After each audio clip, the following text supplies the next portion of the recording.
Después de que mi marido me engañara con mi mejor amiga y lo perdiera todo mi trabajo, mi casa, incluso mi autoestima, dijo que nunca volvería a levantar cabeza. Viviendo en una pensión de mala muerte, encontré una maleta polvorienta con mi nombre. Dentro había 70.000 euros en efectivo, un billete de avión y una nota.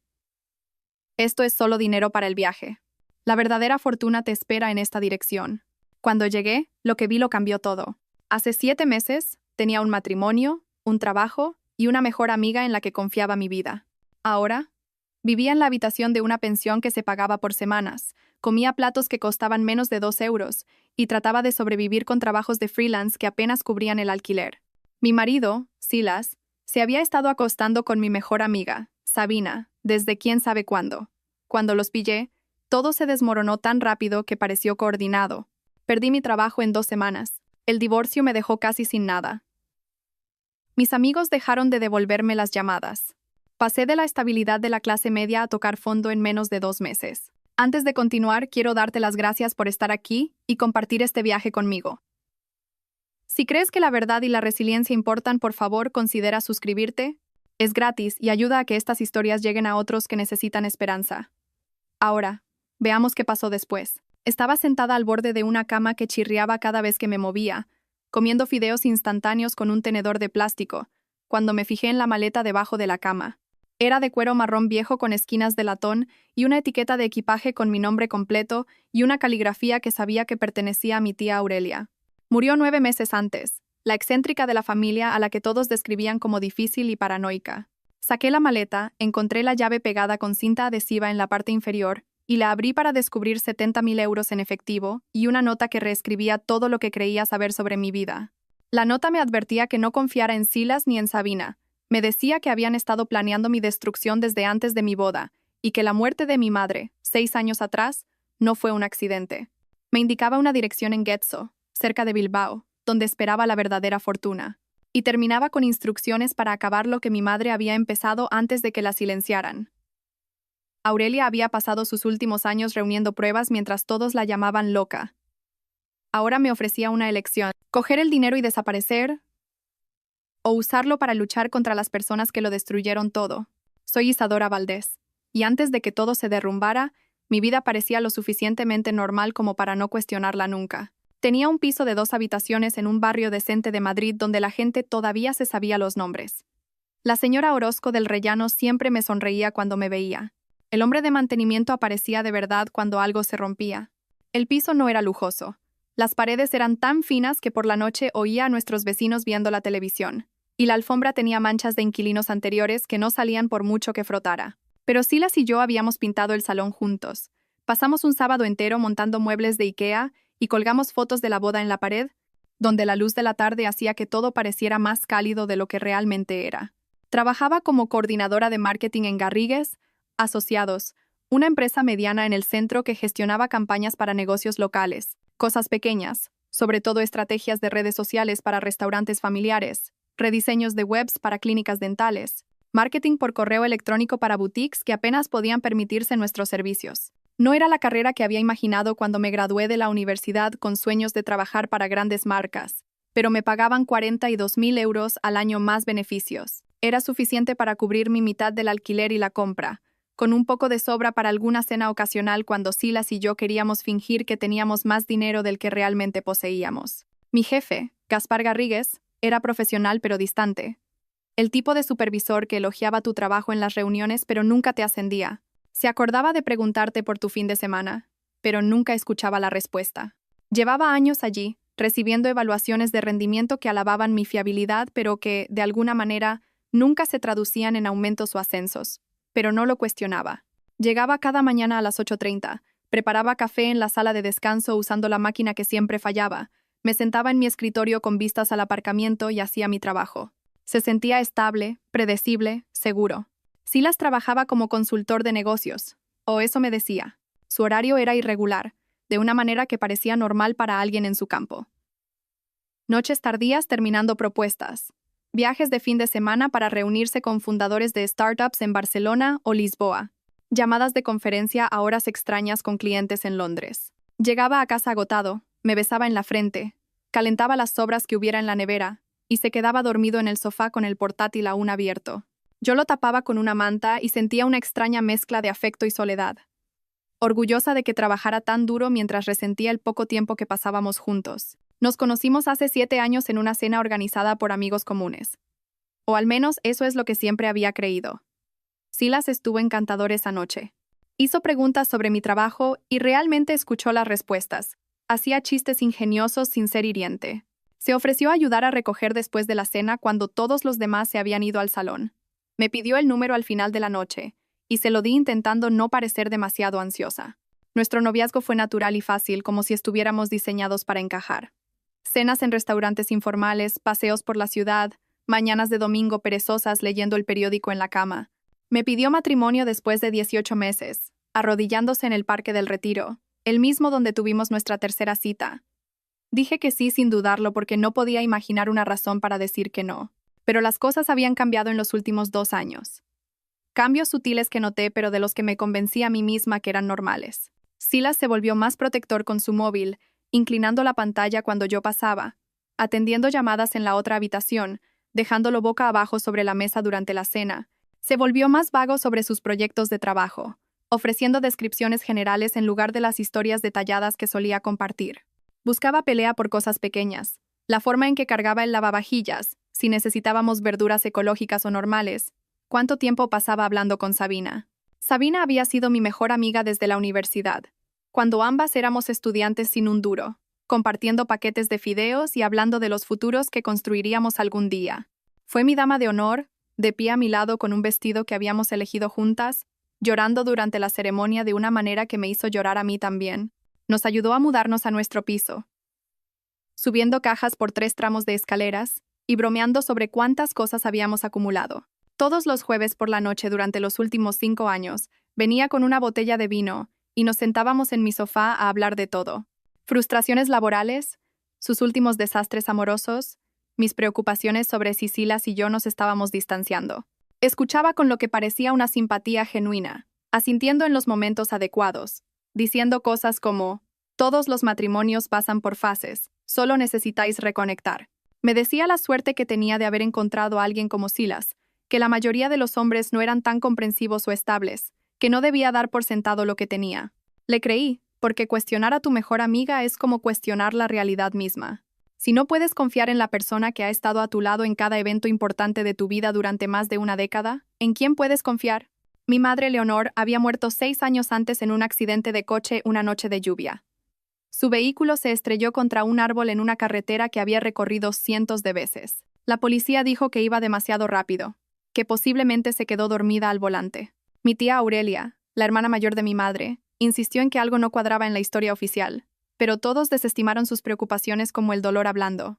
Aurelia siempre había sido la difícil, la familiar que aparecía en las reuniones con panfletos sobre corrupción corporativa y advertencias sobre confiar en las personas equivocadas. Cuando murió hace 9 meses, sola en su casa, rodeada de archivadores y periódicos viejos, me sentí culpable por no visitarla más, por no tomarla en serio, por descartarla como paranoica cuando quizás solo veía patrones que el resto de nosotros estábamos demasiado cómodos para notar. Yo iba a trabajar cada día, pagaba mis facturas a tiempo, mantenía el piso limpio, intentaba ser una buena esposa, hacía todo bien según las reglas no escritas de la respetabilidad de la clase media. Pensaba que si trabajaba lo suficiente, confiaba en las personas adecuadas y seguía las reglas, estaría protegida del tipo de caos que lees que le sucede a otra gente. Pensaba que hacer todo bien importaba, que la lealtad significaba algo, que la vida que había construido era real, sólida y mía. Mirando hacia atrás ahora desde esta habitación de pensión con sus paredes manchadas de nicotina y su cama que chirría con cada movimiento, puedo ver lo ingenua que fui. Cuán cuidadosamente construida había estado toda mi vida por personas que me veían como útil en lugar de humana. Cómo cada relación en la que había confiado había sido un teatro diseñado para mantenerme dócil e insospechada.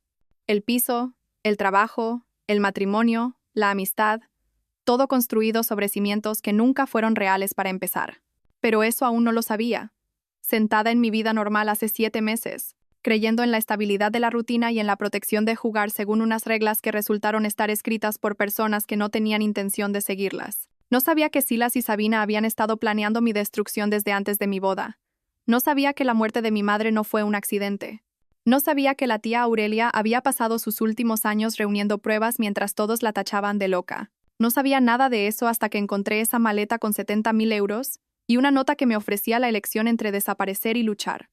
Y para entonces, ya había perdido todo lo que creía que importaba. La maleta estaba sobre la cama de la pensión junto a mí, los 70.000 euros en efectivo extendidos como pruebas en la escena de un crimen. Todavía aferraba la nota de Aurelia en mi mano, el papel suave de tanto doblarlo y desdoblarlo. La leí de nuevo, tratando de dar sentido a palabras que reescribían toda mi historia. Lo han estado planeando desde antes de tu boda. La muerte de tu madre no fue un accidente. Termina lo que ella empezó antes de que la silenciaran. Necesitaba entender cómo no me había dado cuenta. Cómo había vivido dentro de una mentira durante 7 años sin ver la verdad. Así que me permití recordar aquel martes, hace 6 meses, cuando mis cómodas ilusiones finalmente se hicieron añicos sin remedio. Me desperté esa mañana con náuseas.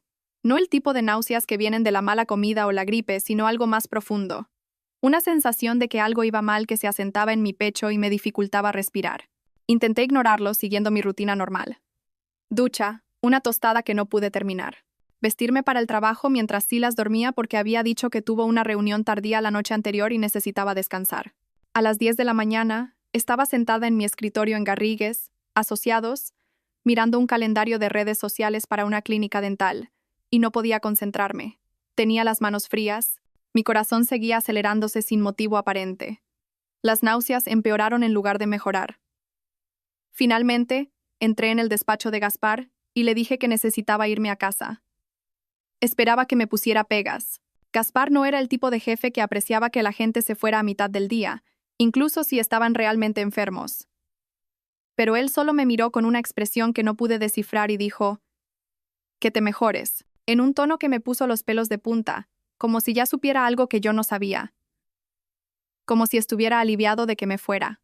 El trayecto a casa duró 20 minutos a través del tráfico de mediodía. Dejé la radio apagada porque el ruido me parecía demasiado. Mis manos temblaban ligeramente en el volante. Me dije a mí misma que estaba siendo ridícula, que probablemente solo tenía un virus estomacal y la ansiedad lo estaba empeorando. Pero el pánico seguía creciendo con cada manzana que recorría. La certeza de que algo estaba mal, aunque no tenía ninguna razón lógica para sentirlo. Cuando entré en el aparcamiento de nuestro edificio, vi el coche de Sabina en una plaza de visitantes. Un Honda Civic plateado en el que había estado cientos de veces. Tenía una llave de nuestro piso y a veces pasaba durante el día si su internet no funcionaba y necesitaba un wifi fiable para trabajar. No debería haber sido extraño ver su coche allí, pero un martes por la tarde, cuando se suponía que Silas estaba en la oficina y Sabina trabajando desde su propio piso, algo en ello me pareció incorrecto. Me quedé en mi coche un minuto entero, con el motor aún en marcha, tratando de convencerme de que mi instinto se equivocaba. Probablemente estaban trabajando en algo juntos, quizás planeando una sorpresa para mí. Quizás Silas también se había puesto enfermo y Sabina había pasado a ver cómo estaba. Repasé una docena de explicaciones inocentes, cada una más desesperada que la anterior. Finalmente, apagué el motor y crucé el aparcamiento hasta nuestro edificio.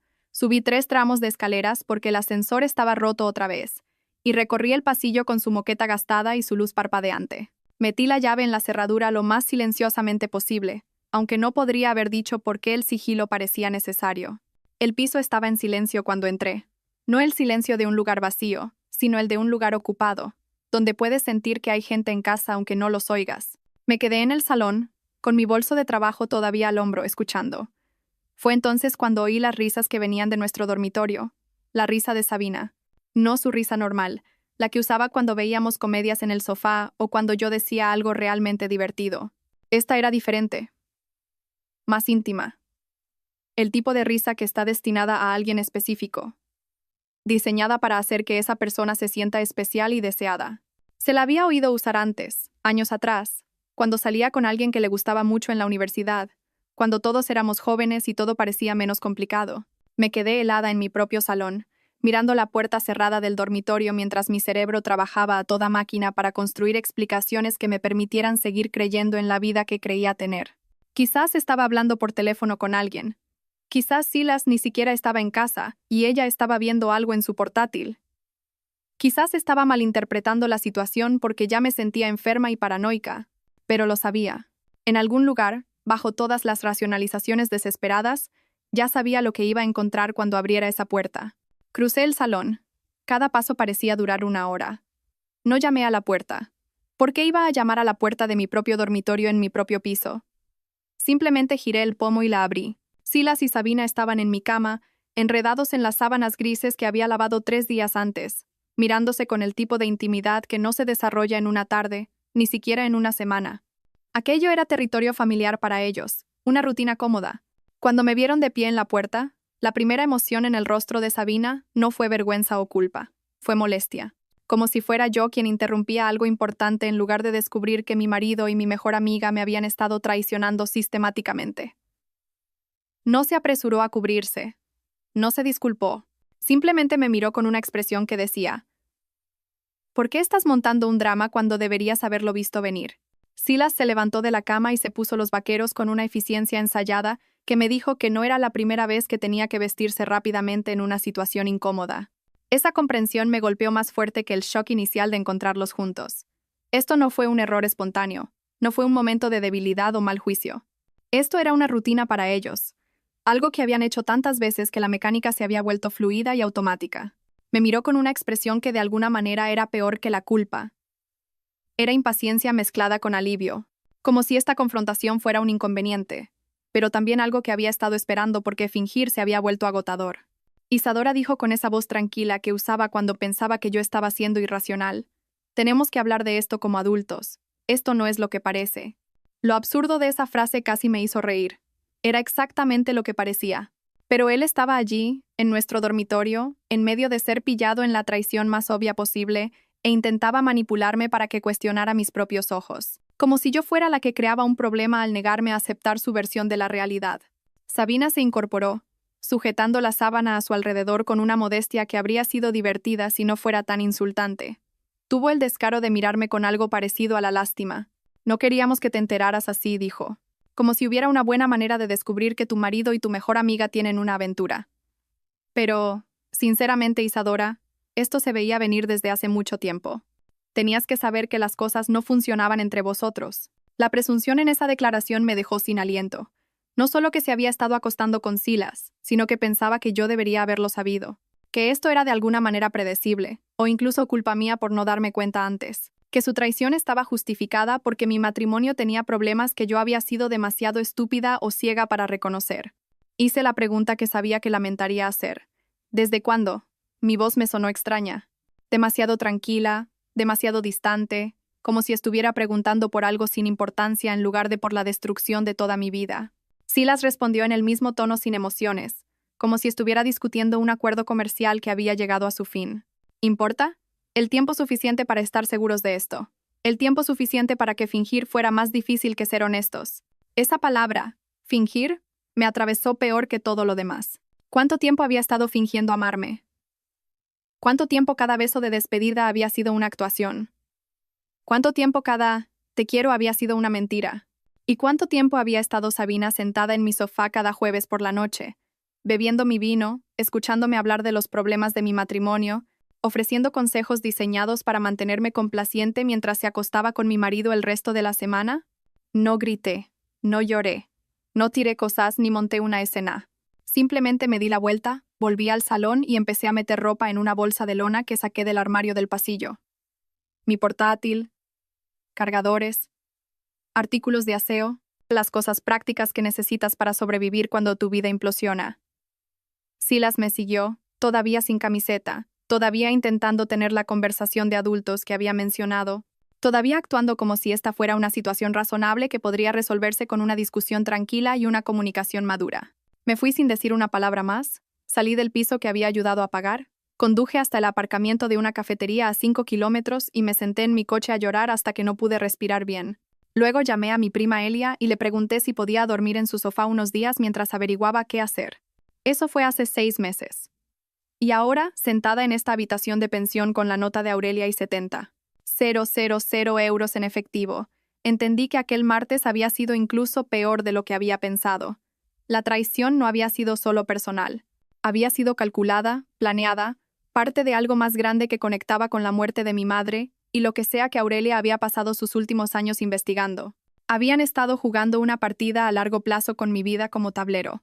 Y yo había sido demasiado confiada, demasiado ingenua, demasiado desesperada por creer en la estabilidad de la vida normal para ver lo que estaba sucediendo hasta que fue demasiado tarde. Llevaba 5 días viviendo en el sofá de Elia cuando recibí la llamada de Gaspar. Mi prima había sido lo suficientemente amable como para dejarme quedarme en su habitación de invitados después de que me fuera del piso, y yo había estado tratando de mantener una apariencia de normalidad yendo a trabajar todos los días como si nada hubiera cambiado, fingiendo que dormir en casa de otra persona, con todas mis posesiones en una bolsa de lona, era solo un inconveniente temporal en lugar de una señal de que mi vida se estaba desmoronando. Gaspar me pidió que fuera a su despacho el lunes a primera hora. Su voz por teléfono tenía ese tono cuidadoso que la gente usa cuando está a punto de dar malas noticias y quiere parecer compasiva. Me dije a mí misma que probablemente sería sobre un nuevo proyecto de cliente o quizás una evaluación de rendimiento que había sido programada meses atrás. No me permití pensar en la alternativa. Llegué a las 8:15 con ropa que había planchado usando la tabla de Elia porque quería parecer profesional y serena, aunque sentía que apenas me mantenía entera. La puerta del despacho de Gaspar estaba abierta, y me hizo un gesto para que entrara con una expresión que podría haber sido de simpatía o de satisfacción oculta tras una máscara profesional. Isadora dijo, señalando la silla frente a su escritorio. Necesito hablar contigo sobre algunos cambios que van a ocurrir en el departamento. Me senté, con las manos juntas en mi regazo, tratando de mantener mi rostro neutral. Gaspar revolvió unos papeles en su escritorio, sin mirarme a los ojos, y sentí que se me encogía el estómago antes de que empezara a hablar. Estamos reestructurando el departamento de marketing debido a restricciones presupuestarias, dijo, usando ese lenguaje corporativo cuidadoso diseñado para sonar oficial e impersonal. Desafortunadamente, tu puesto va a ser eliminado. Te ofrecemos un paquete de indemnización que debería ayudarte con la transición. Deslizó una carpeta por su escritorio hacia mí. No la toqué. Solo lo miré fijamente, tratando de procesar lo que estaba diciendo mientras mi cerebro gritaba que esto no podía estar pasando. No ahora. No cuando todo lo demás ya se estaba desmoronando. ¿Restricciones presupuestarias? Repetí, oyendo mi propia voz sonar distante y hueca. Acabamos de firmar con 3 clientes nuevos el mes pasado. He visto los informes trimestrales. No tenemos problemas financieros. La expresión de Gaspar no cambió. Estas decisiones se toman a niveles superiores a mi control, Isadora. Lo siento, pero la decisión es final. Quise preguntar si esto tenía algo que ver con Silas. Quizás Gaspar se había enterado de la separación y había decidido que yo era una carga o una distracción, pero algo en su rostro me detuvo. Un destello de incomodidad que sugería que hacer preguntas no cambiaría nada y solo haría esto más incómodo para ambos. Cogí la carpeta, salí de su despacho y empaqueté mi escritorio en 20 minutos. Nadie me miró a los ojos. Mis compañeros de repente se interesaron mucho en sus pantallas de ordenador o encontraron razones urgentes para estar en reuniones. A las 9 de la mañana estaba saliendo de Garrigues, asociados con una caja de cartón que contenía 4 años de mi vida profesional y un finiquito que apenas cubría 2 meses de alquiler. Más tarde, mucho más tarde, descubrí que Gaspar y Silas habían sido compañeros de piso en la universidad. Que su conexión siempre había sido parte de la arquitectura de mi vida sin mi conocimiento. Que mi trabajo nunca había sido tan seguro como había creído. Que siempre había estado condicionado a seguir siendo útil para personas cuyas agendas no entendía. Pero sentada en mi coche en el aparcamiento esa mañana, solo sentí que el suelo se movía bajo mis pies de nuevo. Otro pilar derribado mientras todavía intentaba recuperar el equilibrio del primer golpe. El proceso de divorcio comenzó 2 semanas después de perder mi trabajo.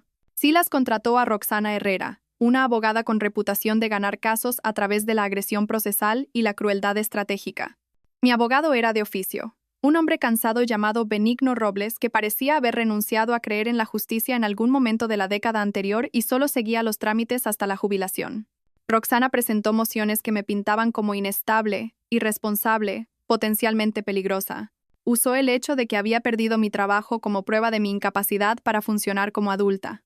Señaló mi situación de vivienda temporal, el hecho de que dormía en el sofá de mi prima, como prueba de que no podía gestionar mi propia vida.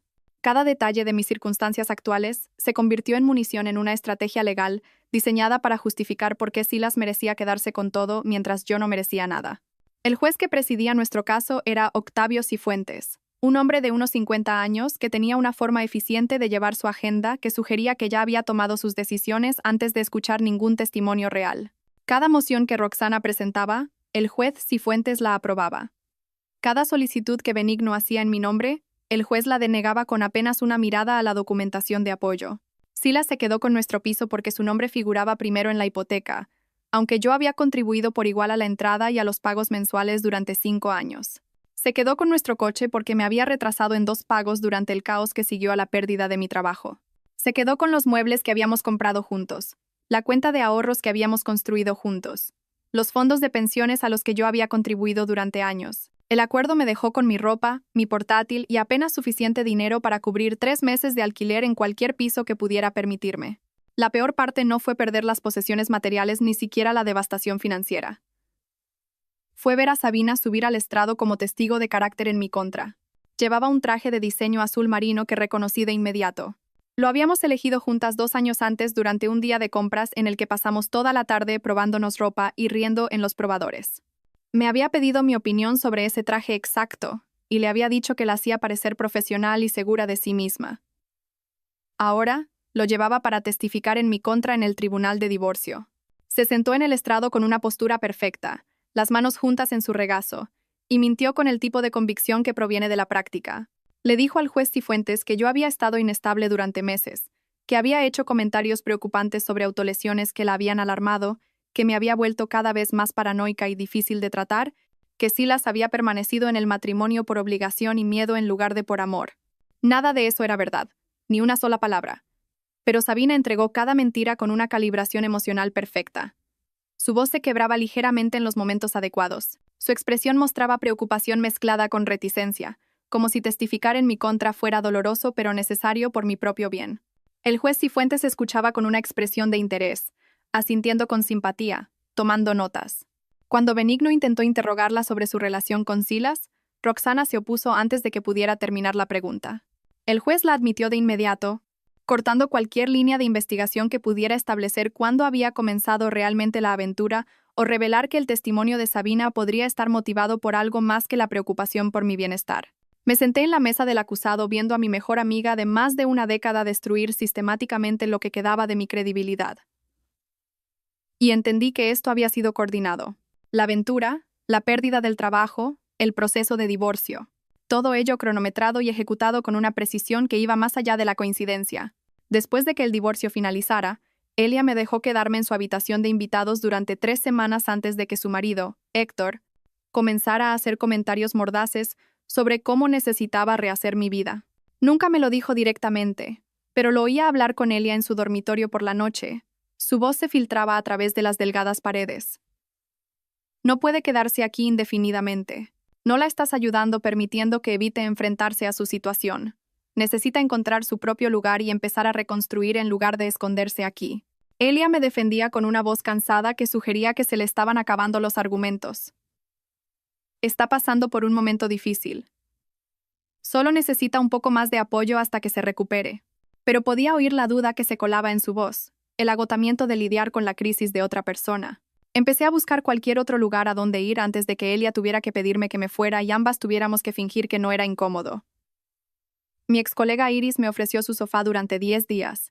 Luego decidió que mi presencia traía energía negativa a su espacio y que necesitaba centrarse en su propia salud mental.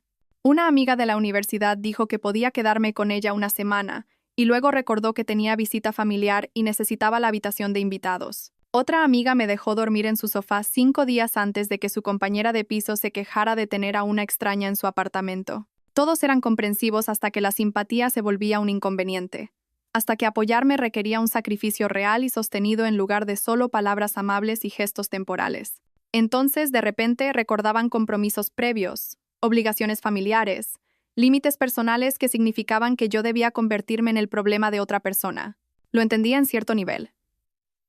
Nadie quiere vivir con la crisis de otra persona indefinidamente.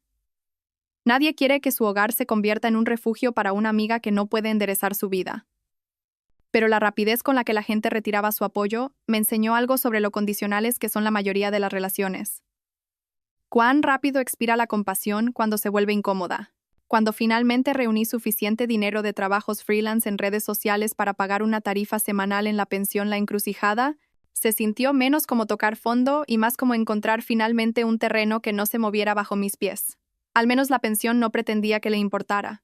Al menos Marga en la recepción no ofrecía consuelo falso o simpatía temporal que se evaporaría cuando me volviera un inconveniente. La habitación 14 se convirtió en mi dirección, mi hogar, el lugar donde finalmente encontraría una maleta con 70.000 euros y una nota que explicaba por qué mi destrucción había sido tan sistemática y tan completa. La habitación 14 de la pensión La Encrucijada se convirtió en mi dirección 3 días después de que la última amiga dejara de devolverme las llamadas. Había reunido 200 euros de trabajos freelance en redes sociales para una panadería local y un negocio de peluquería canina. Ambos pagaban en plazos irregulares que llegaban semanas después de que yo presentara las facturas.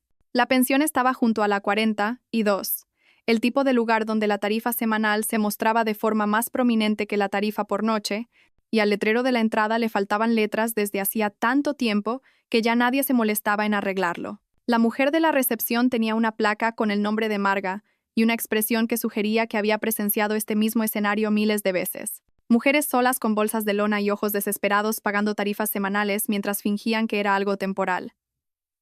No hizo preguntas sobre por qué estaba allí o cuánto tiempo planeaba quedarme. Simplemente cogió mi dinero, me entregó una llave unida a una etiqueta de plástico verde, con el número 14 grabado en cifras doradas desvaídas, y recitó las reglas con una voz monótona que sugería que había dicho esas palabras tantas veces que habían perdido todo significado. La tarifa semanal incluye los gastos. La salida es a las 11 si te vas. No se admiten visitas después de las 10. La lavandería está detrás. Cuesta 3 euros por carga. Las máquinas expendedoras aceptan billetes o monedas. Le di las gracias y llevé mi bolsa de lona a través del aparcamiento hasta una puerta que en algún momento lejano había sido pintada de azul, pero que se había descolorido hasta un tono que no podía decidirse por lo que quería hacer. La llave se atascó en la cerradura, requiriendo que la moviera 3 veces antes de que el mecanismo finalmente cediera y me dejara entrar. La habitación olía a décadas de humo de cigarrillo superpuesto con limpiador industrial, los dos aromas librando una guerra que ninguna de las partes podía ganar. La moqueta era de un patrón marrón diseñado para ocultar manchas, lo que significaba que probablemente ocultaba décadas de ellas. La cama se hundía en el medio como si se hubiera rendido a soportar cualquier cosa, incluidas las esperanzas de la gente. Una pequeña mesa se encontraba junto a la ventana con 2 sillas desparejadas, y un televisor de principios de los 2000 estaba sobre una cómoda con cajones que no cerraban bien. El baño era diminuto, con una ducha que había visto días mejores y un espejo que hacía que todo pareciera ligeramente amarillo. Esto era mi hogar ahora. A esto se había reducido mi vida. Una habitación que se cobraba por semana en una pensión donde nadie hacía preguntas porque hacer preguntas podría requerir preocuparse por las respuestas. Intenté establecer algún tipo de rutina para no desmoronarme por completo. Me levantaba temprano, hacía café instantáneo con la pequeña cafetera que venía con la habitación y pasaba las mañanas solicitando trabajos en línea, puestos de coordinadora de marketing, gestora de redes sociales, cualquier cosa que pareciera remotamente relacionada con mi experiencia y cualificaciones. Enviaba docenas de solicitudes cada semana, personalizando cartas de presentación y actualizando mi currículum para que coincidiera con lo que la oferta de trabajo parecía valorar más. Nadie me llamó. Nadie siquiera envió correos de rechazo.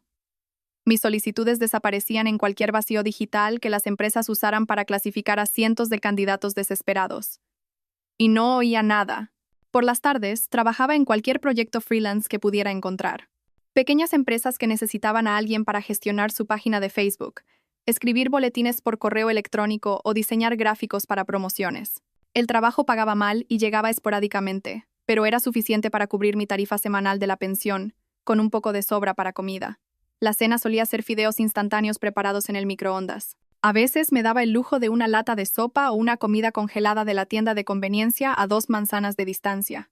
Comía sentada en el borde de la cama viendo programas de televisión que no me importaban, solo para tener un ruido que no fuera el sonido de mis propios pensamientos. Mis vecinos eran en su mayoría invisibles. Había un camionero de larga distancia llamado Fermín que aparcaba su camión en la esquina más alejada del aparcamiento y a veces me saludaba con la cabeza cuando nos cruzábamos, pero nunca hablábamos. Una mujer que trabajaba en el turno de noche en el hospital mantenía sus cortinas permanentemente cerradas y entraba y salía a horas extrañas. Un hombre de unos 60 años vivía en la habitación de al lado y ponía copla a un volumen lo suficientemente bajo como para que no pudiera quejarme, pero lo suficientemente alto como para oírlo a través de las delgadas paredes. Evitaba mirarme en el espejo del baño porque no reconocía a la mujer que me devolvía la mirada. Tenía la misma cara de siempre, pero algo fundamental había cambiado en sus ojos. Algo se había roto y no se había curado, dejándola con un aspecto vacío y derrotado que me avergonzaba. Esta era mi vida ahora. Así era la traición y la destrucción sistemática. Una habitación de pensión que olía a humo y fracaso. Comidas que costaban menos de 2 euros. y la aplastante comprensión de que nadie vendría a salvarme, porque todos los que podrían haberse preocupado ya habían decidido que yo era demasiado problema. Llevaba 3 semanas viviendo en la habitación 14 cuando me di cuenta de la maleta debajo de la cama. Solo la encontré porque se me cayó el cargador del móvil y rodó bajo el somier. Me puse a 4 patas para recuperarlo, metiendo la mano en el espacio polvoriento entre la cama y el suelo, y mi mano chocó con algo sólido, algo que no debería haber estado allí. La saqué a la luz. Una maleta vieja, de cuero marrón maltrecho con esquinas de latón que se habían oxidado a un verde opaco. Parecía algo de otra época, el tipo de equipaje que la gente usaba antes de que todo se volviera de plástico y desechable. Una etiqueta de equipaje estaba atada al asa con una cuerda, y cuando la giré para leer lo que estaba escrito, mis manos empezaron a temblar. Isadora Valdés Montes. Mi nombre completo escrito con una caligrafía que habría reconocido en cualquier lugar. La escritura precisa y cuidadosa de mi tía Aurelia. Me senté en el suelo sosteniendo la maleta, tratando de entender cómo había llegado allí.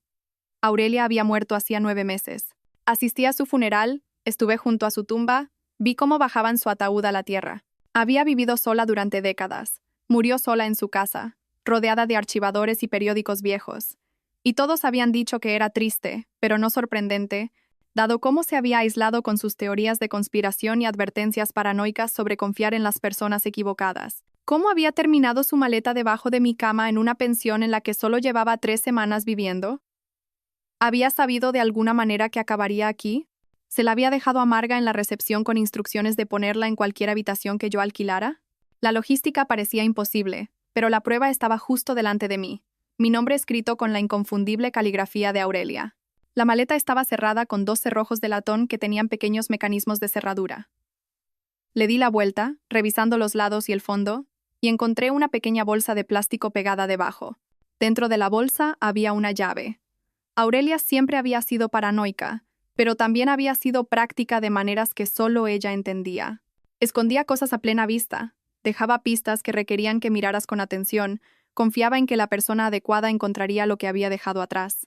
Despegué la cinta, saqué la llave de la bolsa de plástico y abrí la maleta con manos que no dejaban de temblar. Dentro había dinero. 70.000 euros en efectivo, atados con gomas elásticas.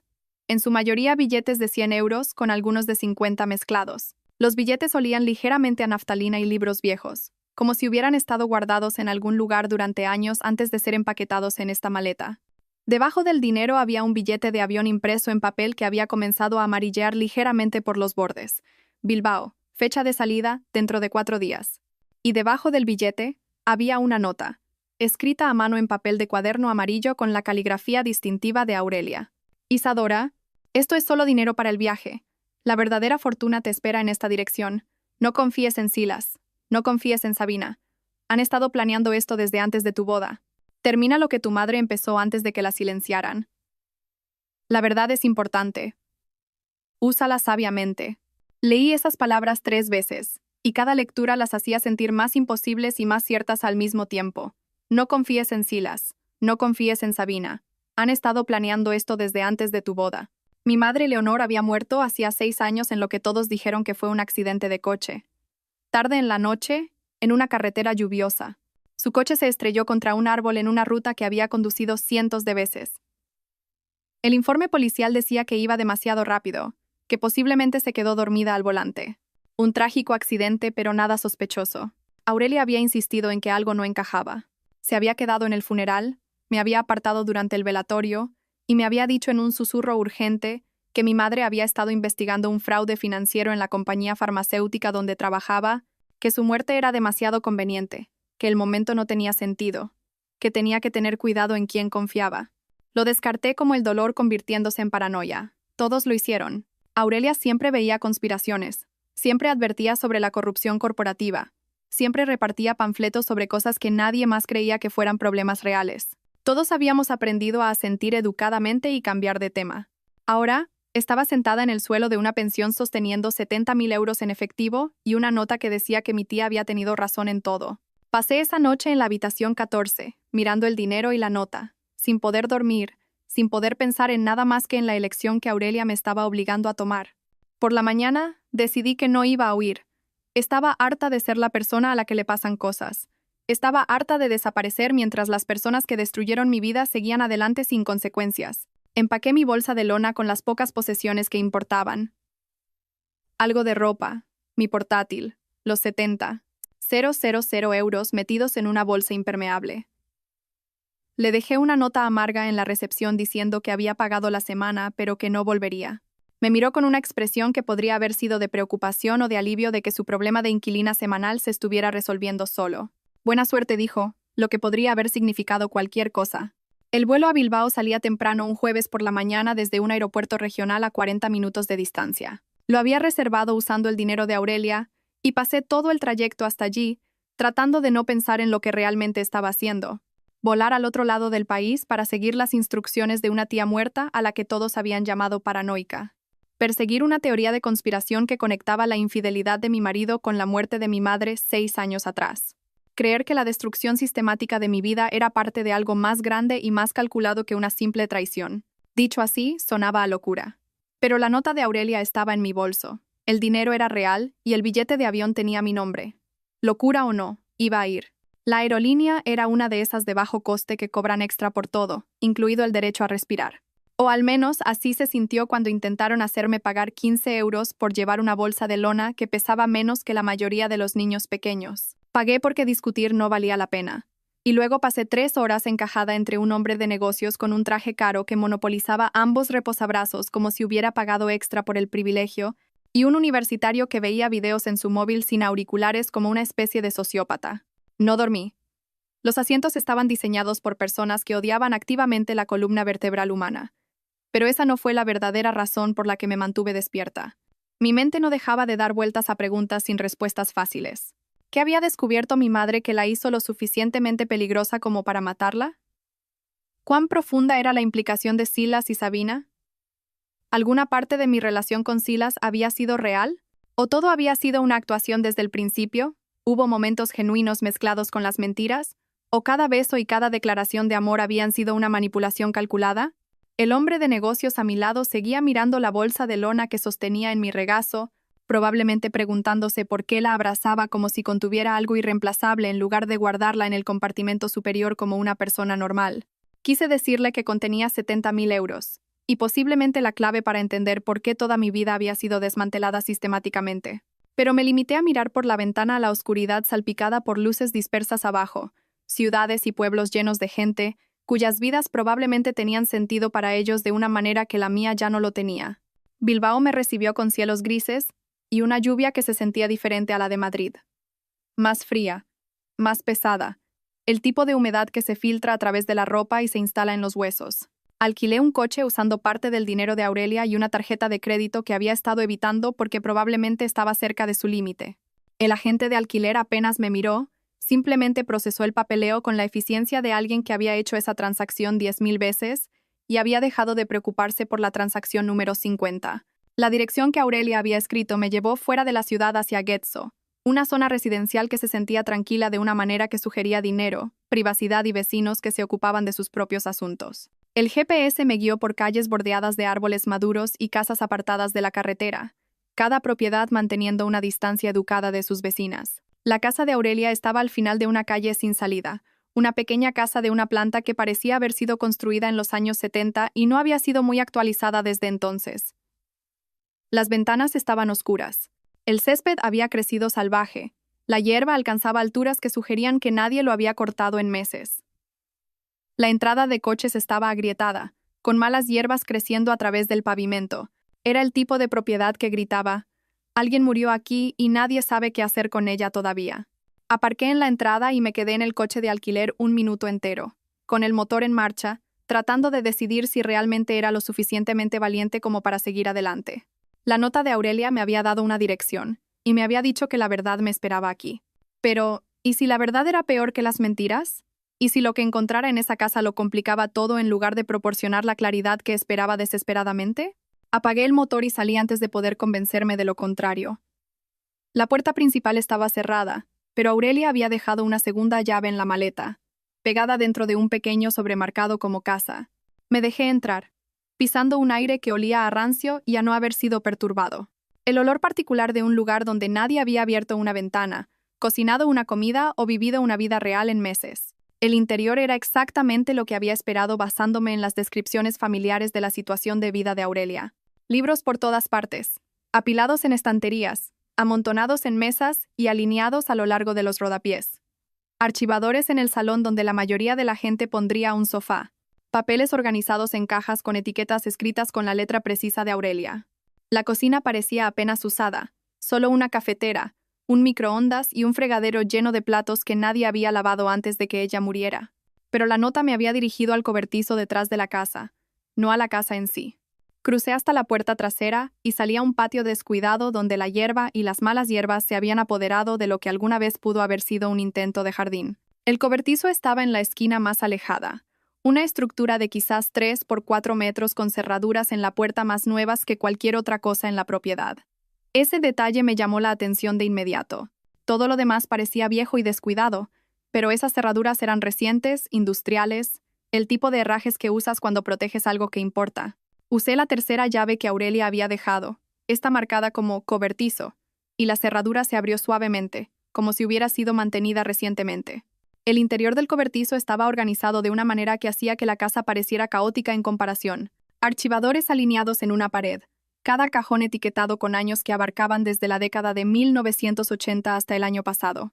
Cajas apiladas a lo largo de otra pared, indexadas con el tipo de precisión que encontrarías en un archivo profesional. Y en la esquina trasera, parcialmente oculta bajo una lona y algunas latas de pintura estratégicamente colocadas, había una trampilla en el suelo. Moví las latas de pintura y retiré la lona. La trampilla tenía un asa y una cerradura. Y cuando probé la cuarta llave que Aurelia había dejado, se abrió para revelar una escalera que descendía a la oscuridad. Encendí la linterna de mi móvil y bajé a lo que resultó ser un sótano que había sido convertido en una sala de pruebas con clima controlado. El espacio tenía quizás 2 metros de alto y unos 5 metros cuadrados, iluminado por tiras de LED a pilas que parpadearon al encenderse cuando llegué al final de la escalera. El aire era fresco y seco, mantenido por un deshumidificador que zumbaba silenciosamente en la esquina. Archivadores, más cajas, una mesa con un portátil y lo que parecía un viejo reproductor de casetes, y esparcidas por todas partes, fotografías y documentos protegidos en fundas de plástico transparente. Aurelia había pasado años construyendo esto, un archivo secreto que documentaba algo que creía que valía la pena preservar, incluso si todos pensaban que era paranoica por hacerlo. Empecé con las fotografías porque estaban justo delante de mí, dispuestas sobre la mesa como pruebas en un juicio. La primera que cogí hizo que mis manos empezaran a temblar tanto que casi la dejó caer. Mi madre, Leonor, de pie entre Silas y Sabina en lo que claramente era algún tipo de conferencia. Los tres llevaban acreditaciones y ropa de negocios, sonriendo a la cámara como colegas que se conocían bien. La pancarta de fondo decía, Cumbre Anual de Investigación de Laboratorios Meridian. La fecha impresa en la parte inferior de la foto era de hace 8 años.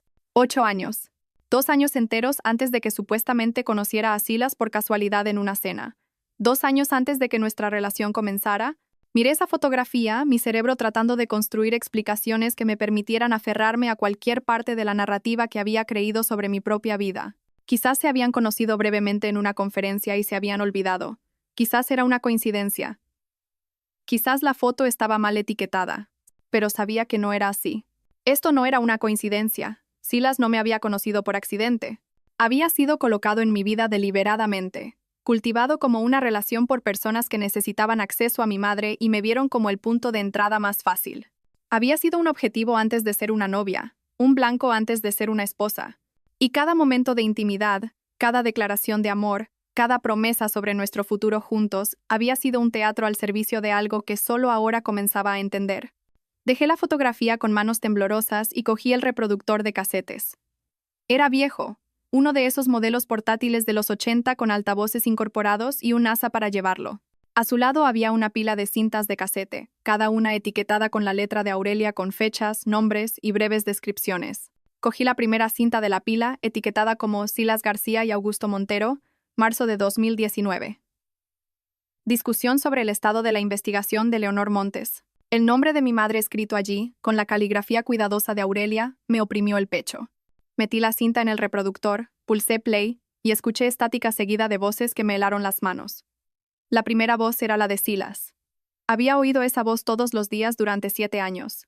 La había oído decirme que me amaba. La había oído hacer promesas sobre nuestro futuro juntos. Ahora la oía hablar de mi madre como si fuera un problema que necesitaba ser resuelto. Leonor se está acercando demasiado, dijo Silas, su tono profesional y completamente desprovisto de emoción. Ha hecho copias de los datos de los ensayos y se ha estado reuniendo con alguien del Ministerio de Sanidad. No sé quién todavía, pero estoy trabajando para averiguarlo a través de Isadora. Una segunda voz respondió, más vieja y autoritaria. Debía ser Augusto Montero. No podemos permitir que esto se haga público. Las aprobaciones que hemos conseguido valen miles de millones. Si expone la manipulación de datos, nos enfrentamos a cargos penales y al fin de la empresa. ¿Puedes contenerla a través de la hija? Lo he intentado, dijo Silas. Pero Leonor no discute detalles del trabajo con Isadora. Es protectora. Cree que mantiene a su hija a salvo no involucrándola en lo que sea que esté investigando. De hecho, está dificultando mi trabajo porque Isadora no sabe nada útil. Entonces tenemos que considerar otras opciones, dijo Augusto. Y algo en su tono me heló la sangre. Soluciones más permanentes. No podemos arriesgarlo todo porque a una contable le haya entrado la conciencia. Pausé la cinta porque no podía respirar bien. Estaban discutiendo matar a mi madre, planeándolo como si fuera una decisión de negocios, sopesando opciones y considerando estrategias. Y Silas, el hombre con el que me había casado, el hombre con el que había construido una vida, era parte de esa conversación. Me había estado utilizando para intentar recopilar información sobre lo que mi madre sabía, y cuando eso no funcionó, había participado en la planificación de su asesinato. Me obligué a pulsar play de nuevo. Hay formas de hacer que parezca un accidente, continuó Augusto. Tenemos gente que se especializa en este tipo de problemas. Los accidentes de coche ocurren todo el tiempo, especialmente en noches de lluvia en carreteras peligrosas. Nadie los cuestiona. ¿Y después? Preguntó Silas. Si Leonor muere, Isadora quedará destrozada. Se apoyará en mí, lo que me da más acceso a su vida. Pero también está esa tía, Aurelia. Es paranoica y sospecha de todo. Si Leonor muere, Aurelia empezará a hacer preguntas. Que pregunte, dijo Augusto con desdén. Nadie toma en serio a Aurelia Montes. Lleva décadas gritando que viene el lobo con la corrupción corporativa.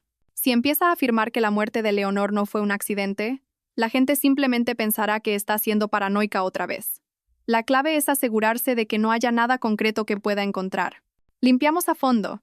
Nos aseguramos de que la investigación del accidente sea manejada por gente de confianza y seguimos adelante. La grabación continuó durante otros 20 minutos, detallando la logística y las contingencias, discutiendo el asesinato de mi madre con el mismo tono que la gente usa para planificar unas vacaciones u organizar un proyecto de trabajo. Cuando finalmente terminó, me senté en el silencio del archivo subterráneo de Aurelia, tratando de procesar lo que acababa de escuchar. Silas no solo había tenido una aventura, había sido un infiltrado desde el principio, posicionado en mi vida específicamente para monitorear la investigación de mi madre sobre Laboratorios Meridian. Me había cortejado, me había pedido matrimonio, se había casado conmigo, todo como parte de una estrategia para obtener acceso a información que pudiera amenazar un esquema de fraude multimillonario. Y cuando usarme no funcionó, cuando mi madre mantuvo su investigación separada de su vida familiar, la habían matado y lo habían hecho parecer un accidente en una noche de lluvia. Encontré más cintas. Conversaciones entre Sabina y alguien llamada Dra. Inés Linares, aparentemente la tía de Sabina y una investigadora senior en Meridian. Estas grabaciones revelaron que a Sabina se le había asignado la tarea de hacerse mi amiga después de la muerte de mi madre para asegurarse de que permaneciera aislada y manejable, para monitorear si mostraba algún signo de investigar lo que realmente había sucedido. Cada noche de vino de los jueves había sido vigilancia. Cada conversación de corazón a corazón había sido recopilación de datos. Toda nuestra amistad había sido fabricada. No sé cuánto tiempo estuve sentada en ese sótano, escuchando grabaciones, leyendo documentos, reconstruyendo el alcance completo de lo que le habían hecho a mi madre y a mí. Horas, quizás lo suficiente como para que me doliera la espalda de estar sentada en el suelo de hormigón y me ardieran los ojos de leer bajo la luz LED. Finalmente encontré el portátil que Aurelia había dejado. Estaba enchufado a una regleta. Su batería mostraba carga completa. Una nota pegada a la pantalla decía: reproduce esto primero. Con una flecha apuntando a un archivo de video en el escritorio etiquetado, para Isadora. Abrí el archivo y el rostro de Aurelia llenó la pantalla. Se veía exactamente como la recordaba de la última vez que la vi en una fiesta familiar hace 2 años, aunque visiblemente enferma. Su rostro estaba demacrado, sus manos temblaban ligeramente mientras ajustaba la cámara, pero sus ojos eran agudos y enfocados. Llevaba una chaqueta de punto que reconocí. Azul marino con botones de madera, la misma que había usado en todas las reuniones familiares durante la última década. Isadora comenzó, su voz firme a pesar del deterioro físico visible en su rostro. Si estás viendo esto, significa que estoy muerta y has encontrado mi archivo, lo que significa que probablemente estés enfadada, confundida y preguntándote por qué no te conté nada de esto mientras estaba viva. Hizo una pausa para beber un sorbo de agua de una botella que estaba justo fuera de cámara. La respuesta es que lo intenté. Te advertí sobre Silas en tu fiesta de compromiso. Te aparté y te dije que tuvieras cuidado, que algo en él no me cuadraba. Te dije que observaras cómo se comportaba Sabina a su alrededor, que prestaras atención a las pequeñas cosas que no encajaban. Pensaste que estaba siendo paranoica. Dijiste que veía conspiraciones por todas partes y que necesitabas que te dejara vivir tu propia vida sin interferencias. La expresión de Aurelia se suavizó ligeramente, y no te culpo por eso. Había pasado décadas siendo el miembro de la familia que todos describían como difícil y excéntrico. La que repartía panfletos sobre corrupción corporativa en Navidad. La que advertía sobre confiar en personas con sonrisas perfectas y explicaciones convenientes. Para cuando intenté advertirte sobre Silas, ya habías aprendido a descartar todo lo que decía como paranoia. Ajustó ligeramente el ángulo de la cámara, inclinándose hacia adelante. Tu madre, Leonor, fue mi mejor amiga mucho antes de ser tu madre. Crecimos protegiéndonos la una a la otra. Y cuando descubrió lo que Meridian estaba haciendo, vino a mí primero porque sabía que la ayudaría a documentarlo todo correctamente. Pasamos meses construyendo un caso, recopilando pruebas, preparándonos para acudir a las autoridades. Luego murió en ese conveniente accidente, y supe exactamente lo que había pasado, aunque todavía no podía probarlo. Aurelia tosió, cubriéndose la boca con un pañuelo. Cuando lo apartó, pude ver sangre en la tela blanca. He pasado los últimos 6 años de mi vida recopilando las pruebas con las que estás sentada ahora mismo. Cada documento, cada grabación, cada rastro financiero. Lo hice porque amaba a tu madre y porque te amo a ti. Porque no podía permitir que se salieran con la suya matando a Leonor y destruyendo tu vida sin consecuencias. Miró directamente a la cámara con una intensidad que hizo que pareciera que estaba en la habitación conmigo. Tienes 2 opciones, Isadora. Al igual que tu madre tuvo 2 opciones antes de que la mataran. Puedes coger el dinero que te dejé y desaparecer. Cambiar tu identidad. Mudarte a un lugar lejano. Vivir cómoda y segura. Y nunca mirar atrás. Nadie te culparía por elegir la supervivencia sobre la justicia. Ya has perdido mucho. Mereces paz si eso es lo que quieres. Aurelia tosió de nuevo, más fuerte esta vez, y tuvo que hacer una pausa larga antes de continuar. O puedes luchar. Puedes usar todo lo que he recopilado y hacer arder a esta gente. Exponer a Meridian. Exponer a Silas y Sabina y a todos los que participaron en el asesinato de tu madre y en tu destrucción. No será fácil. Tienen dinero, abogados, conexiones políticas. Te amenazarán, te acosarán, podrías estar en peligro. Pero, Isadora, si luchas, podrías ganar de verdad. E incluso si no ganas por completo, les harás pagar un precio por lo que hicieron. Sonrió entonces, esa sonrisa torcida que recordaba de la infancia, cuando me daba galletas extra a escondidas o me dejaba quedarme despierta hasta tarde leyendo en su biblioteca. De cualquier manera tendrás una historia que valga la pena contar. Tu madre estaría orgullosa de ti, sin importar lo que elijas. Pero creo que ambas sabemos qué elección te permite dormir por la noche. La expresión de Aurelia se volvió seria de nuevo.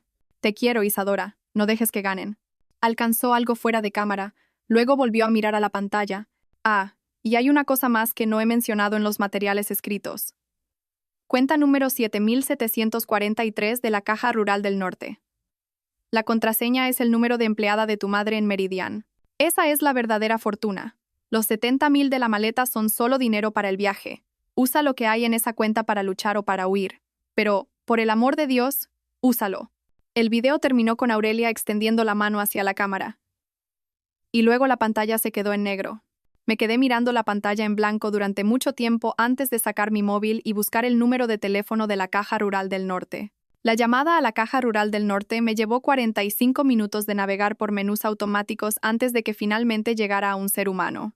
Les di el número de cuenta que Aurelia había mencionado, y la representante se quedó en silencio el tiempo suficiente para que pensara que la llamada se había cortado. Señora, dijo finalmente, su voz de repente mucho más profesional, voy a tener que transferirla a nuestra división de gestión de patrimonios. Por favor, espere. La música de espera era un piano clásico que sonaba como si se estuviera tocando bajo el agua. Después de lo que pareció una eternidad, Una mujer llamada Adela se puso al teléfono y me pidió que verificara mi identidad usando el número de empleada de mi madre como contraseña. Cuando le di los números, hizo una pausa por un momento antes de explicar con un lenguaje cuidadoso que Aurelia había establecido un fideicomiso a mi nombre. El fideicomiso contiene carteras de acciones, propiedades inmobiliarias y derechos de propiedad intelectual que su madre aseguró antes de su muerte, dijo Adela. El valor total es de aproximadamente 14 millones de euros. Estructurado para protegerlo de desafíos legales y asegurar que solo usted pueda acceder a él. 14 millones de euros. Las palabras no sonaban reales. Sonaban como el diálogo de una película sobre la vida de otra persona, no la mía. Estaba sentada en el archivo subterráneo de una mujer muerta, rodeada de pruebas de conspiración y asesinato, y ahora me decían que tenía acceso a más dinero del que podía comprender adecuadamente.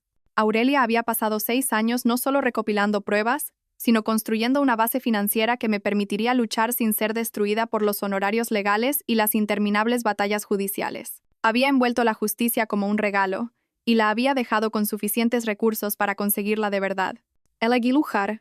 Usando la información de contacto que Aurelia había dejado en sus archivos, llamé a la agente Vega Torres de la UDEF, Unidad de Delincuencia Económica y Fiscal, de la Policía Nacional.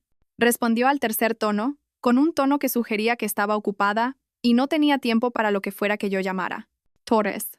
Mi nombre es Isadora Valdés, dije, oyendo mi propia voz temblar ligeramente.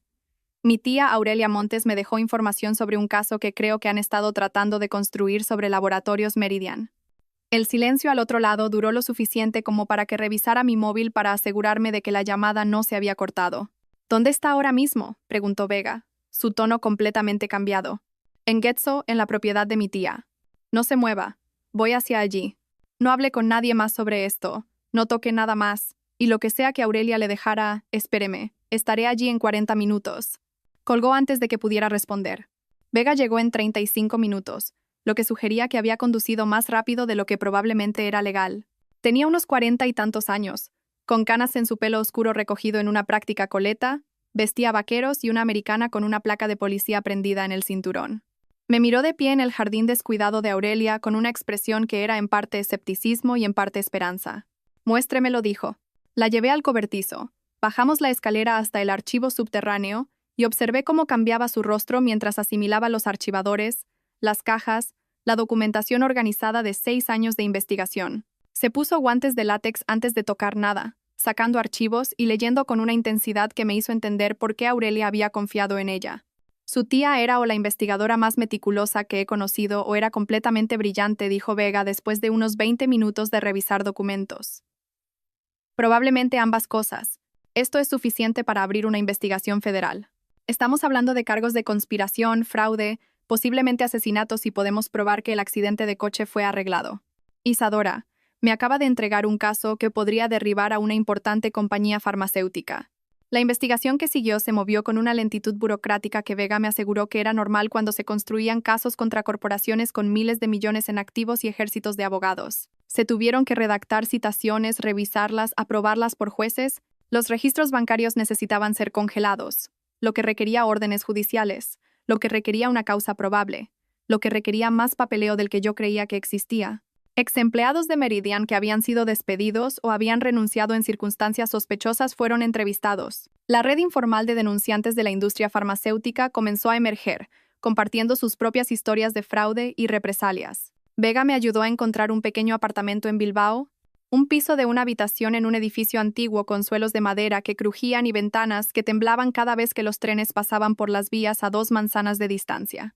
Era infinitamente mejor que la habitación 14 de la pensión La Encrucijada, pero lo mantuve modesto porque no quería sentir que estaba gastando recursos que deberían reservarse para la batalla legal que se avecinaba.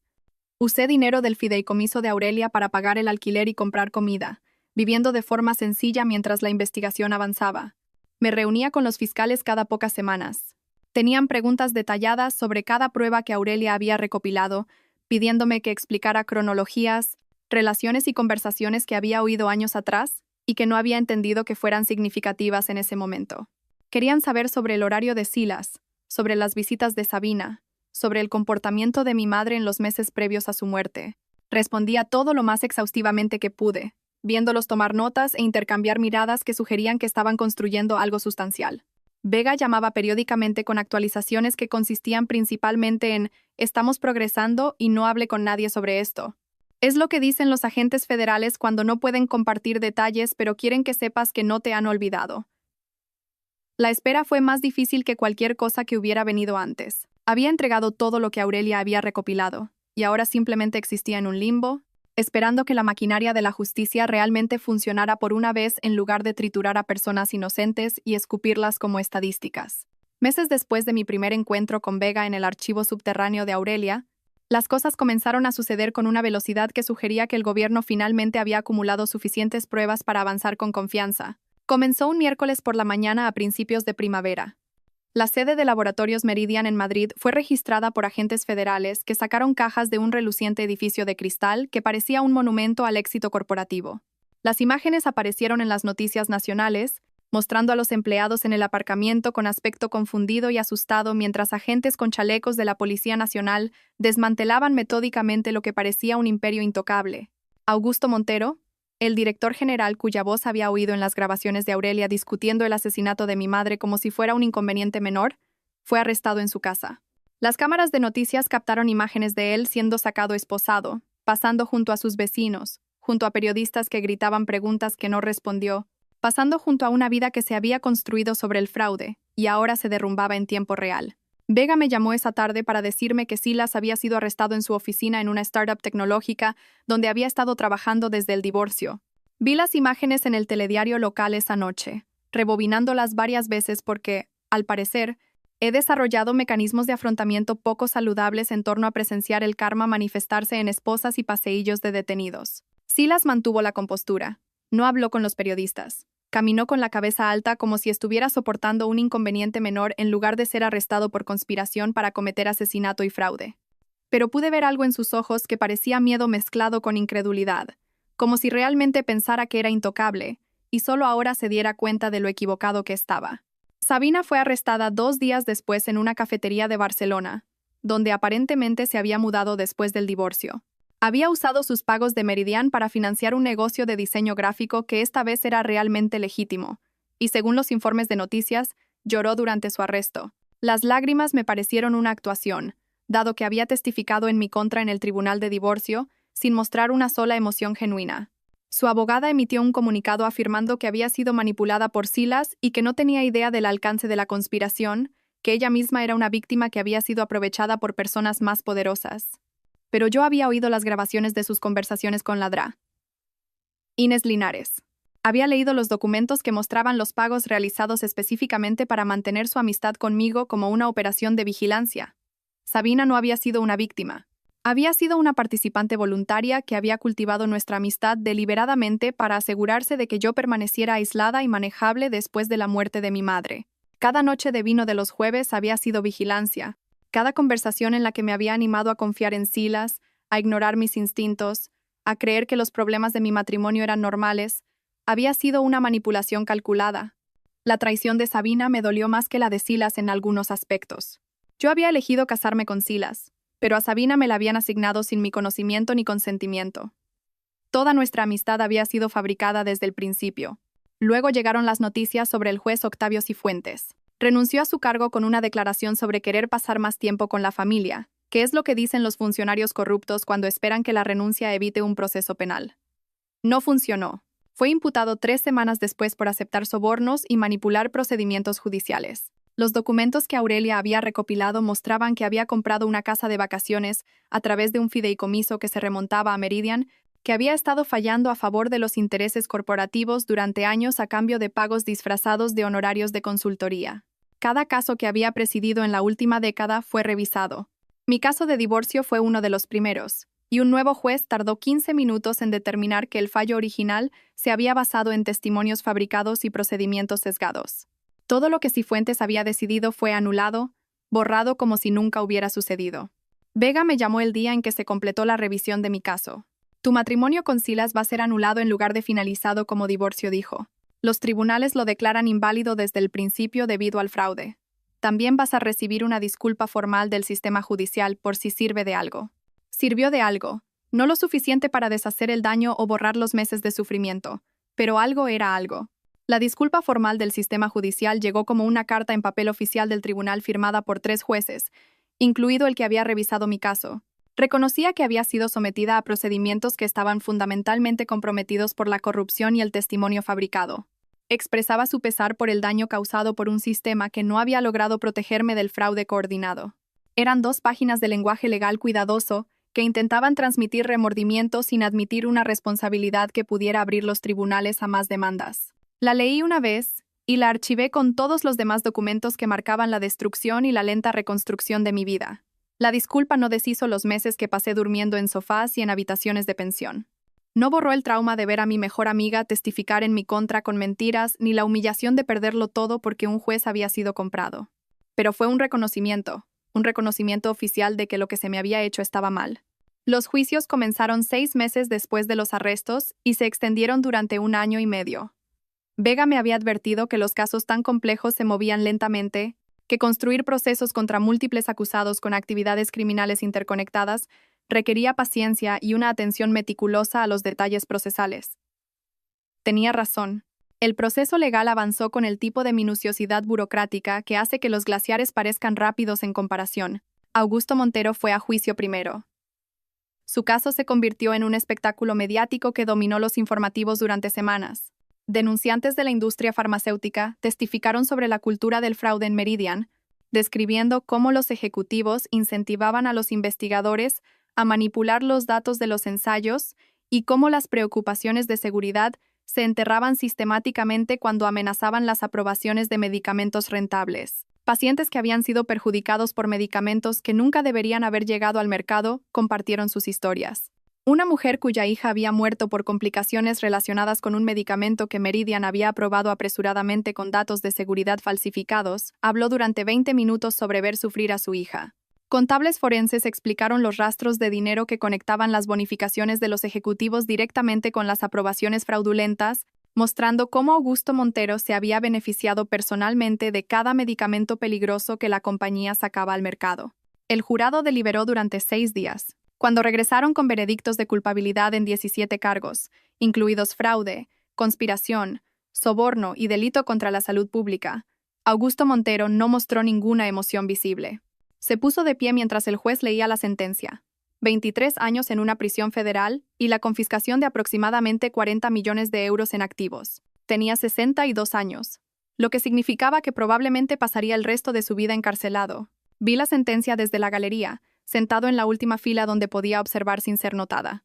Cuando el juez terminó de leer la sentencia y los alguaciles se llevaron a Augusto Montero esposado, sentí algo que no era exactamente satisfacción ni era exactamente cierre.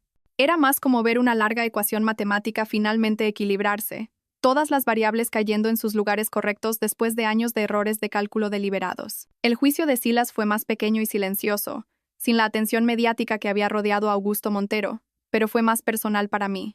Asistí todos los días del proceso, sentada en el mismo asiento en la última fila, viendo a los fiscales presentar pruebas de su papel en la vigilancia de mi madre, su participación en la planificación de su asesinato, su matrimonio de 7 años conmigo, como una operación de recopilación de inteligencia extendida. Las grabaciones que Aurelia había recopilado se reprodujeron en el tribunal. Escuché la voz de Silas discutiendo sobre mi madre como si fuera un obstáculo que necesitaba ser eliminado. Lo oí informar sobre conversaciones que yo había tenido sobre su trabajo. Lo oí elaborar estrategias sobre cómo usar nuestra relación para la recopilación de información. Los fiscales presentaron registros bancarios que mostraban los pagos que se le hicieron a lo largo de nuestro matrimonio, demostrando que había sido compensado por cada mes que había pasado fingiendo amarme. Su abogado defensor intentó argumentar que Silas había sido un participante de bajo nivel, manipulado por personas más poderosas, que había sido coaccionado a una participación que no había entendido completamente. Pero las grabaciones mostraban a alguien que había sido entusiasta y dispuesto, que había hecho sugerencias estratégicas sobre cómo abordar el asesinato de mi madre, que había seguido recibiendo pagos y participando en la conspiración años después de su muerte. El jurado emitió veredictos de culpabilidad por cargos de conspiración para cometer asesinato, fraude y asociación ilícita. El juez lo sentenció a 15 años en una prisión federal. Cuando se leyó el veredicto, Silas me miró a través de la sala del tribunal. Su expresión era complicada, algo entre la ira y la resignación, como si no pudiera creer del todo que la mujer con la que se había casado como parte de una operación de vigilancia hubiera sido la que presentara las pruebas que lo destruyeron. Le devolví la mirada sin pestañear, sin emoción, porque ya estaba harta de ser intimidada por personas que habían subestimado sistemáticamente de lo que era capaz cuando se me empujaba lo suficiente. Sabina aceptó un acuerdo con la fiscalía en lugar de ir a juicio. A cambio de su testimonio contra otros acusados, su sentencia se redujo a 8 años. Proporcionó información sobre la DRA. Inés Linares y otros empleados de Meridian que habían sido parte de la conspiración, ayudando a los fiscales a construir casos contra personas que de otro modo podrían haber escapado a la responsabilidad. 6 meses después de su sentencia, recibí una carta de ella. 3 páginas escritas en papel de prisión, llenas de disculpas y explicaciones sobre cómo era joven y estaba desesperada por dinero cuando Meridian se le acercó por primera vez. Cómo había tomado decisiones terribles de las que se arrepentía todos los días. Cómo ser asignada para hacerse mi amiga había comenzado como un simple trabajo, pero se había complicado cuando realmente había llegado a preocuparse por mí a pesar de las mentiras. Preguntaba si podríamos encontrar una manera de perdonarnos y seguir adelante, porque nuestra amistad había significado algo real, aunque estuviera construida sobre el engaño. Leí la carta una vez mientras estaba sentada en mi apartamento de Bilbao con el café de la mañana, y no sentí nada más que una especie de satisfacción hueca. La carta era una autojustificación disfrazada con el lenguaje del remordimiento, tratando de reescribir la historia para que Sabina pudiera verse a sí misma como una víctima de las circunstancias en lugar de una participante activa en la destrucción de la vida de otra persona. Quería una absolución que yo no estaba dispuesta a dar. Archivé la carta en una carpeta con otras pruebas de traición y nunca respondí. Algunas relaciones no se pueden reparar y no se debe intentar. El perdón no es algo que le debas a las personas que destruyeron sistemáticamente tu vida solo porque luego se arrepienten de haber sido descubiertas. La demanda civil contra Laboratorios Meridian tardó otros 2 años en resolverse. La compañía luchó agresivamente, desplegando equipos de abogados para desafiar cada reclamo y alargar los procedimientos el mayor tiempo posible. Pero finalmente, enfrentándose al peso de la evidencia que ya había resultado en condenas penales para sus ejecutivos, llegaron a un acuerdo. Los términos requerían que Meridian pagara 2.700 millones de euros a los pacientes que habían sido perjudicados por sus aprobaciones de medicamentos fraudulentas. Tuvieron que financiar revisiones de seguridad independientes de cada medicamento que sacaron al mercado en la última década. Fueron puestos bajo supervisión federal durante 15 años, con reguladores integrados en sus procesos de aprobación para prevenir futuros fraudes. El patrimonio de mi madre recibió 12 millones de euros en concepto de daños por muerte injusta. Lo heredé como su única pariente viva, y doné cada euro a organizaciones que abogan por la seguridad y la transparencia farmacéutica. El dinero se sentía contaminado, ganado a través del asesinato de mi madre, y yo ya tenía suficientes recursos del fideicomiso de Aurelia para vivir cómodamente sin él. En cambio, usé parte del fideicomiso de Aurelia para crear la Fundación Montes Valdés, una organización sin fines de lucro dedicada a investigar el fraude farmacéutico y apoyar a los denunciantes que arriesgan sus carreras para exponer la mala conducta corporativa. Contratamos investigadores para rastrear pruebas de violaciones de seguridad. Financiamos defensas legales para empleados que enfrentan represalias después de informar problemas. Publicamos informes que incomodaban a las compañías farmacéuticas, arrojando luz en rincones donde preferían la oscuridad. La fundación se convirtió en mi trabajo a tiempo completo, mi forma de canalizar el dolor y la ira en algo productivo, algo que habría enorgullecido a mi madre y a Aurelia, algo que convirtió sus muertes en un legado que realmente ayudó a la gente en lugar de ser solo finales trágicos de vidas truncadas por la codicia. Todavía pienso a veces en la habitación 14 de la pensión La Encrucijada, en estar sentada en esa cama hundida, comiendo fideos instantáneos con un tenedor de plástico, preguntándome si alguna vez saldría del agujero en el que se había convertido mi vida. Guardo el recibo de mi última semana allí en mi cartera, como un recordatorio de que tocar fondo es real, que la humillación y la traición pueden despojarte de todo lo que creías que te definía, pero no pueden destruirte de verdad a menos que se lo permitas. Aurelia lo había entendido. Había pasado sus últimos años construyendo un caso y reuniendo recursos porque creía que la verdad importaba más que la comodidad y la justicia importaba más que la seguridad. Tenía razón. La tía paranoica que todos descartaban había sido la única que entendía cómo funcionaba realmente el mundo, que reconocía que las personas poderosas no dejan de ser corruptas solo porque confíes en ellas o juegues según reglas que ellos ignoran. La verdad final que Aurelia me dejó resultó profética de maneras que todavía estoy descubriendo. Luchar no siempre lleva a la victoria, pero no luchar garantiza la derrota. Construí una vida con sentido a partir de las ruinas de una fraudulenta, desordenada, complicada y fundamentalmente honesta. El tipo de final que mi madre y Aurelia habrían apreciado, el tipo de historia que recuerda a la gente que la paciencia y la documentación pueden derribar imperios construidos sobre mentiras. Y que a veces, la mayor venganza es simplemente negarse a que la gente corrupta te borre de la narrativa que han construido en torno a su propia importancia. No soy la mujer que era cuando encontré esa maleta debajo de la cama de la pensión. Soy más fuerte que ella, más cuidadosa con la confianza, pero también más segura de lo que importa. Esa mujer no entendía cuánto podía sobrevivir o cuán poderosa podía llegar a ser cuando todo lo demás le había sido arrebatado. Estoy agradecida de no ser ella nunca más. Si esta historia de justicia y resiliencia te ha mantenido cautivado hasta el final, muestra tu apoyo pulsando el botón de me gusta ahora mismo. Mi parte favorita fue cuando Isadora descubrió el archivo subterráneo de Aurelia y se dio cuenta de que su tía paranoica había tenido razón en todo desde el principio. ¿Cuál fue tu momento favorito? Comparte tus pensamientos en los comentarios a continuación. No te pierdas más historias poderosas de verdad y redención como esta. Suscríbete y activa la campanita de notificaciones para que te avisemos en cuanto subamos un nuevo video.